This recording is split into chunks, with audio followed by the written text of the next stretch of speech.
It happened in mid-November in Portland, Oregon. The rain had been pouring for 3 straight days, like the sky was emptying everything it had saved up all autumn. I was lying on our old gray couch in our small apartment on Hawthorne Boulevard in southeast Portland, staring at the ceiling, unable to sleep. Next to me, Olivia was breathing softly and steadily. She was 26, I was 28. We had been together for 3.5 years, and up until recently, I thought everything between us was perfect. My freelance design work never let me rest. Constant revisions from clients in San Francisco who messaged at 2 in the morning demanding things look better and faster. I grabbed my phone just to scroll and shut my brain off. I opened r/relationship advice, the place where people dump their most painful stories.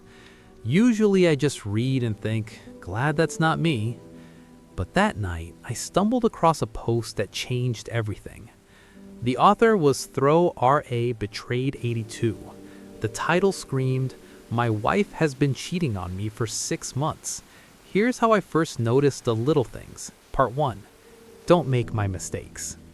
The post was long, written in a nervous, raw style, like the guy was typing in the dark with shaking hands. I started reading out of pure curiosity. The first thing he described, it all started with work. His wife suddenly began staying late. Big project, tight deadline, you understand, honey. She'd come home around 10 or 11 at night, exhausted, but with this strange, almost guilty sparkle in her eyes. She'd kiss him quickly on the cheek and head straight for the shower. The second thing, her phone. Before, she used to leave it on the kitchen counter while cooking dinner or watching a show. Now the phone was always with her, on silent.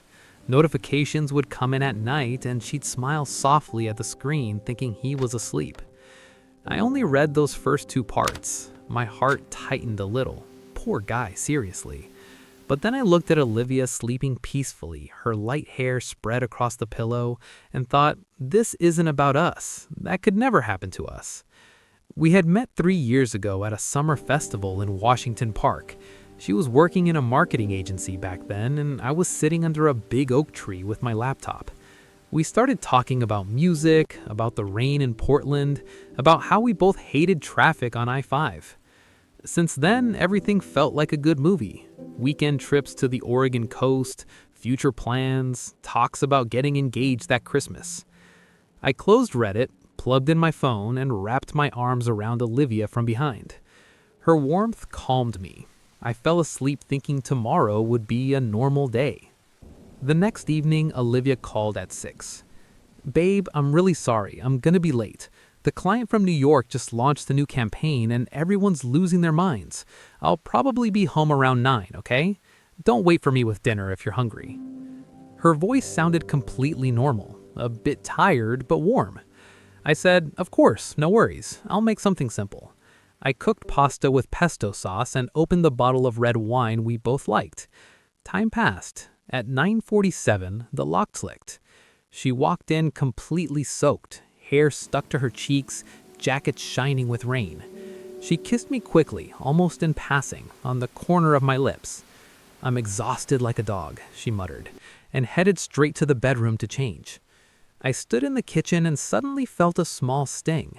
That Reddit post flashed in my head. Staying late at work. I pushed the thought away. Just a coincidence, Ryan. Everyone has busy periods. She came out wearing my old black t-shirt and sat at the table. The conversation felt flat. She spent more time looking at her phone than at me. "Everything okay?" I asked. "Yeah, my brain is just fried from these deadlines," she smiled. The smile looked genuine. At least I thought so. That night, I woke up to a soft vibration. Olivia's phone was lying face down on her nightstand. One short buzz. She didn't even stir. I lay in the dark staring at the ceiling.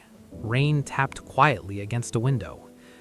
Don't start getting paranoid, I told myself, and tried to fall back asleep. 3 days later, it happened again. The third time in a week she came home after 10. This time the clock showed 10:23 when the door opened. Sorry, the project is completely on fire, she said, kicking off her wet sneakers in the hallway. I'll try to get back earlier tomorrow, I promise. She smelled like rain and her usual floral perfume. But when she hugged me, I caught something else. A faint, woody, clearly masculine cologne. Very subtle, almost at the edge of perception. Or was I imagining it? I didn't say anything, just nodded. From that moment on, she started taking her phone with her everywhere, even when she went to take a shower. Before, we used to lie in bed in the evenings. She'd scroll TikTok, I'd read the news, or watch YouTube.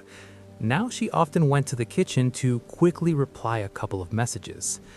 I started noticing how she smiled at her screen. Quick, secret little smiles, just the corners of her mouth. My heart began beating faster. One evening, I opened Reddit again. The post was still there. I scrolled further. The third thing the author described, she started mentioning this new colleague named Mike all the time. Mike saved a meeting today. Mike came up with such a great idea. She never used to talk like that about any guy at work.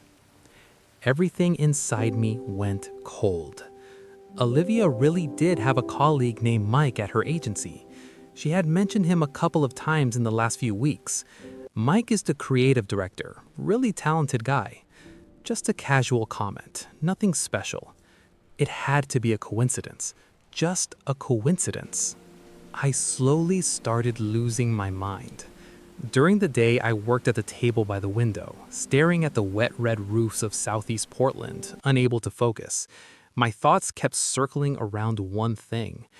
We were supposed to buy a ring for Christmas. I had already secretly looked at designs in that little jewelry shop in the Pearl District. In the evening, we still went to our favorite spot, Stumptown Coffee on Division Street. Olivia ordered her usual oat milk latte. I got black coffee. She laughed at my stupid joke about Portland rain and held my hand under the table. Everything felt almost normal. Almost. But when a notification lit up her phone, she quickly flipped its screen down. "Work?" I asked as casually as I could. "Yeah," she replied, and smiled. That same smile that now felt a little foreign to me. That night, after she fell into deep sleep, I couldn't hold my back. I quietly picked up her phone. Face ID didn't work. She had changed the password a few days earlier. "Just for extra security, babe," she had said. I put the phone back and lay down staring at the ceiling. The rain was falling harder. I felt pathetic and paranoid, but the fear inside me was growing like a snowball. The next day, I called my best friend Tyler. We had been friends since college in Portland. He worked in an IT company downtown. "Man, I think I'm completely losing it," I said while walking in the rain down Hawthorne, my hood soaked through. "Olivia keeps coming home late, she hides her phone, she smiles at messages. I read one post on Reddit, and now I see the same signs everywhere." Tyler laughed into the phone. To us. "Ryan, dude, relax. Everyone has crazy busy periods at work. Remember last year with me? I almost fought with Sarah because of all the overtime. Don't go through her phone, that'll only make it worse. Just talk to her normally." He was saying reasonable things. I hung up and decided to pull myself together. On the way home, I bought a big bouquet of white roses, her favorites. I got back early, cooked dinner, steaks, salad, candles. When Olivia walked in at 9:59, she saw the set table and smiled widely, genuinely, warmly. "You're the best in the world," she said, and kissed me long and tenderly. For a few hours, I believed everything was fine. We laughed, drank wine, made love. It felt like old times. But the very next evening, the story repeated itself with terrifying precision. She came home at 10:41. I remembered the exact time because something inside me tightened. On the collar of her dark jacket, I caught that same faint, woody smell of men's cologne.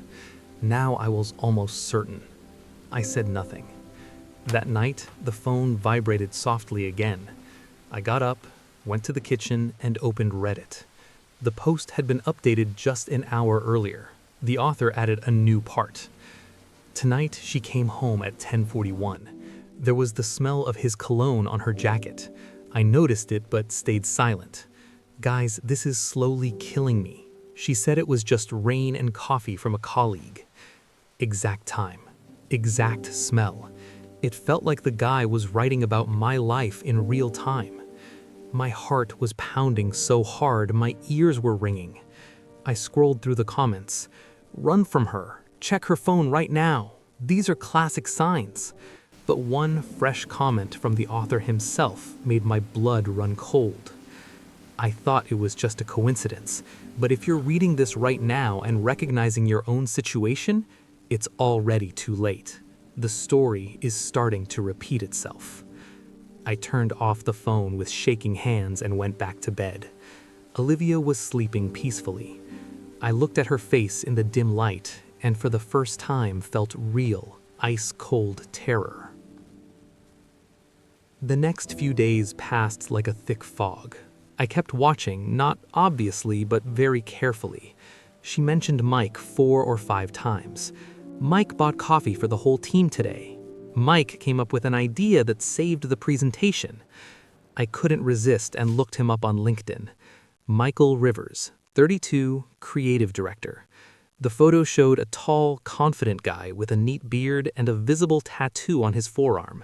Exactly the type who could attract Olivia.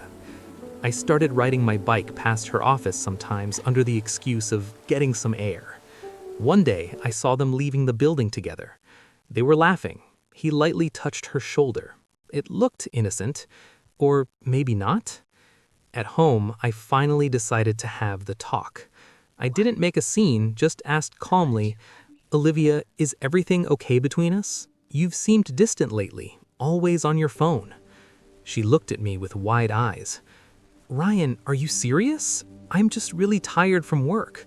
We always said we'd support each other during tough times. Don't you trust me anymore?" There was real hurt in her voice.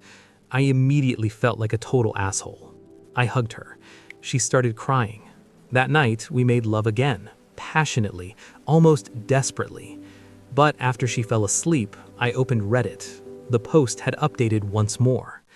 She said the exact same words to me. "Don't you trust me?" We had sex after that, but I already knew the truth. I knew it. I couldn't hold it in anymore and told Tyler everything. We met at a small bar on Mississippi Avenue. Rain poured down the big windows as we drank dark beer. "Man, this is way beyond paranoia now," he said quietly. "Show me this post." I opened Reddit and handed him the phone. Tyler read it carefully, then frowned. "That's weird. To me, it just looks like a regular long story without any specific details about time or smell. Just a general post about cheating." I snatched the phone back. For me, the text kept changing every time. It knew our apartment, our street, even the phrase, "You're the best," that Olivia said after the flowers. "This can't be happening," I whispered. Tyler looked at me with concern. "Ryan, maybe you should actually talk to a therapist or just sit down with Olivia and figure everything out honestly." I decided to check everything for real. On Saturday, Olivia said her team was having a team building event in Beaverton. I followed her in my car. The rain never stopped. I parked across the street from the hotel she mentioned. An hour and a half later, I saw them, Olivia and Mike. They walked out together. He put his arm around her waist. They went into a cozy restaurant across the street. I sat in the car with shaking hands, not from cold, from rage, pain, and some strange, almost mystical fear. Everything written in that post was coming true with terrifying accuracy. When she came home late that evening, I was waiting for her in the kitchen with the lights on. "Where were you really?" I asked quietly. She froze in the doorway. "At the team building, I told you." "With Mike?" Her face changed. She didn't try to lie. "Ryan, it's not what you think." "Then what is it?" My voice finally broke. The smell of his cologne on your jacket, the constant notifications at night, all these late nights that started right after I read that damn post." She burst into tears, real, bitter tears. "I didn't want it to happen this way. It started about 2 months ago. You were always busy with work. We stopped talking as much. Mike was there. He listened to me. He supported me. With him, I felt alive." I stood there silently looking at her. 3.5 years together. Laughter, trips, wedding plans. Everything was crumbling right in front of me. We talked all night. She told me almost everything. It wasn't just friendship. They had met up 3 times. She had been planning to confess herself, but didn't know how to start the conversation. I didn't yell. I didn't make a scene. I just sat and listened. Inside me formed a huge, cold emptiness. In the morning, she packed her things into a big gym bag. She said she would stay with her friend Emma in the Alberta Arts District for a while. I didn't try to stop her. Before walking out the door, she turned and looked me in the eyes. "I still love you, Ryan, but I broke everything. I'm sorry." The door closed quietly. The apartment became unbearably silent and empty. A couple of days later, I opened Reddit one last time. The post had completely disappeared. Search by title, by username, nothing. All the comments I remembered were gone too, as if they had never existed. When I told Tyler about it, he shook his head. "I never saw any post like that in your feed, man. Maybe it was just stress playing tricks on you." I'm sitting here alone now in what used to be our apartment. Outside the window, the rain is still falling. Portland is gray, wet, and indifferent. I lost Olivia. But the scariest part is realizing that if I hadn't read those first 2 paragraphs on that rainy night, maybe none of this would have happened. Or it would have happened, but I wouldn't have noticed the little things. Or maybe that post was simply waiting for me. Waiting for the story to repeat itself, again and again. I deleted the Reddit app from my phone, but sometimes at night when I can't sleep, I swear I can feel the phone quietly vibrating on the nightstand, and somewhere out there in the endless darkness of Reddit, another regular guy like me is opening a post that starts almost exactly the same way, and his girlfriend has already started coming home late from work. Almost a week has passed. I haven't written to Olivia. She hasn't written to me either. Tyler comes over almost every evening, brings beer, and tries to distract me with talk about work, sports, anything. He says time heals, that I'm still young and will find someone better. But I know the deeper truth. This wasn't just a coincidence, and it wasn't a normal affair. It was something else. A curse. A virus, or some living thing that hides inside those long confession posts on Reddit and waits for another guy like me to open his phone on a rainy night and read the first 2 or 3 paragraphs, and his girlfriend has already started coming home late from work. I'm writing this story now because I need to get it out. Maybe someone will read it and stop in time. Maybe they won't keep scrolling. But if you're already here, if you recognize your own situation in these lines, close the tab right now, before it's still not too late, because I didn't make it in time, and now my life is just the next chapter in someone else's new post.